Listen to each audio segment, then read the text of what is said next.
Okay, guys, so I had been really pumped to use the guards and, have some fun with them, but Supercell decided to give me absolutely no fair shot. I think you guys know what that's like. I've done a video like that before. I don't want to do that again because, yeah. I'll link it now, but I'm just not doing that.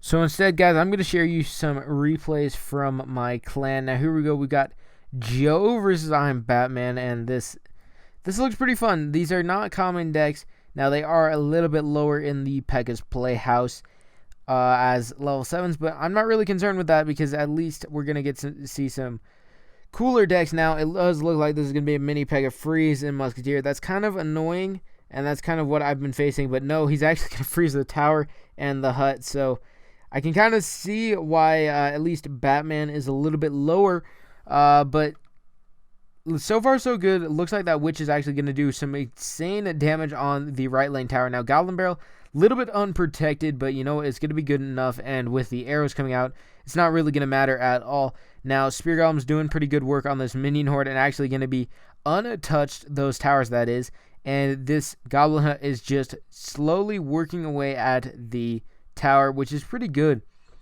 Now now Joe is down one tower, so he is fighting from behind a little bit, and oh, that's a little bit unlucky. Those huts go down right as that giant skeleton goes down. Now oh please, yes, did he do it? Yes, he did it. Oh, perfect. He's throwing that giant right in between the giant skeleton, and now he's gonna path away from the tower. That's so awesome. I love to do that, but it's really hard to get, especially on that king tower.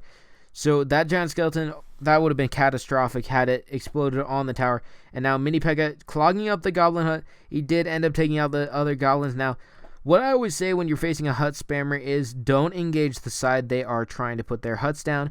And that's for good reason. Is because when you slow down their troops, they're just going to build up, and that's when it's going to become really hard to face.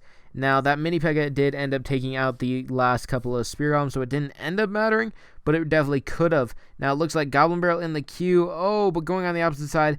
With a minute left, though, that's not that bad. I do that often just to try to test where they're going. And you can see these barbs, as I was talking about earlier, slowing down the troops, and now there's a whole bunch coming that way. And the towers are about an even split for health. These Spear Golems look like they're getting the last of it here, and now it is a tie game with 45 seconds left. Doing pretty good, and a free spell goes down, so it looks like that giant skeleton he's trying to get that giant skeleton to safety. Now, the Witch is a very good play against him. Now, I wouldn't play the Baby Dragon normally, but, you know, with the risk of other troops coming, barbs mainly. Minion Horde, it would have been awesome if he tried to engage on that opposite side. But here we go. Yeah, there goes the barbs, and they are so good with the Baby Dragon to help back up. Now, if he turns around on the Minion Horde, that would have been the best Baby Dragon ever. And he didn't survive completely, but it's still pretty good. Goblin Barrel going to work, and hut spam going on the other side. So this looks like a pretty solid game for Joe, and Batman keeps using free spells, so I don't get what his obsession is there. Witch is going to tee off on the Minion Horde, and it's going to be just absolute chaos. Oh my goodness, and he just keeps slowing down the troops too. With that Witch in the way, it's going to be really hard to actually stop all those troops from getting through. Baby Dragon and Goblin Barrel on the opposite side, it really looks like a difference between will he 2 crown or 3 crown first at this point. It just keeps getting worse and worse. Not a whole bunch of huts left, and it looks like he's switching sides. I wouldn't really ever suggest switching sides last moment like that, but it looks like this Witch may be able to finish it off right now. So close, and boom, there it is. And here we go, guys. We are back in Pekka's Playhouse. Now, I think this one goes more off of just how the hut spam can be very, very dangerous. Now, this is Slay God, and he's using a lot of those spam units, and he works to overload attackers, which it can work, and he's waiting to respond here, waiting for a tank unit, I'd assume, and Minion Horde going to go over top of these barbs. And this is the issue that's going to prevail in this battle. I'm actually going to speed it up a little bit just so it won't be that bad. But when you're facing a hut spam, and you can't confirm at this point if he is or is not, but when you're facing a guy who's using huts, you want to go on the opposite side, and you can see he does that very well on this first push, but he didn't use his free spell really effectively. It was a really big risk to use it on the Minion Horde, and it ended up really, really biting him late, because if he would have had it on the first tower, it probably would have been down, but instead he had used it on the Minion Horde, and if I don't even know what this guy's name is. But if he would have had arrows or something, that would have just been a complete and utter waste. At this point, though, I don't get why you would be sitting with the barb hut or a 10 elixir and not laying anything. But you can see, look, there goes the hog freeze, and super powerful, as I said before. Now, this minion horde, he's got a whole bunch of minions coming, but arrows go down. It's going to be a pretty awesome take for Slay at this point. Minion horde going to just take care of all those barbs, and a free spell, I wouldn't really suggest the free spell, and that's really what I'm seeing here, is it really generous on the spells. If you want to get higher up in the arenas, guys, you really do want to stick with your spells. Keep them. In this point, it would have been appropriate to lay the free spell just because it would have slowed all the troops down. But once he started engaging with the tower, you could see what happened. All these troops built up, and it became a really big hazard. So my apologies to Slay for making an example out of him. But here's a replay from me, and you can see right in that top left-hand corner. Look what it is in the next column. Yep, it's the Sparky. And, oh my goodness, this is just... It always feels good to face the Sparky and beat him. I'll just give that away. I don't like to show my losses because then I don't look as good. But here we go. I'm going with the Valk Prince on the opposite side. You can see he's about to drop his goblins, not golems. And you know what? It went a lot better than it should have for him.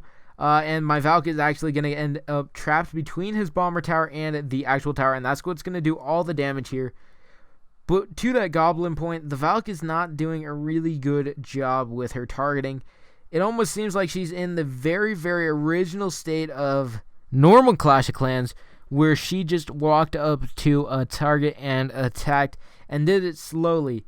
It'd almost be interesting to get her to, first of all, prioritize going for something. Now watch this, guys. This is actually awesome while I'm ranting on that. But you see the Sparky, he locks onto the Goblin Barrel, and it's not going to work out at all for him because that Goblin Barrel will just keep him distracted as he has to go for each corner of the tower. It doesn't do the splash damage all the way across, which is awesome.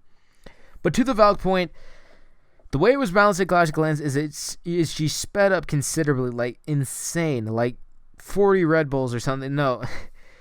But she sped up insane, and she also targets specifically to go in between units. Now, in Clash Royale, obviously, we're not seeing that now. It is countered a little bit like when the barbs come at her. The barbs want to attack the Valk, so it's not as big of a problem.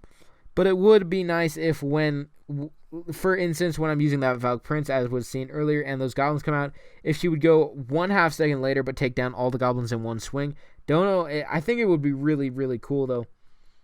Now, Prince, though, going to clear out the rest of this push on the other side, and now I'm going to be able to drop a giant in the center. That's going to take the fire from both towers. Spear wants to back up the Prince, and now he's going to, I think, fireball right after this just because he was in such a big amount of trouble. There it goes. Now all my troops are basically going to die out really fast, but I take down a ton of his tower health, and I've already got one down, and now I've got his second tower lower than mine. Either of mine, that is.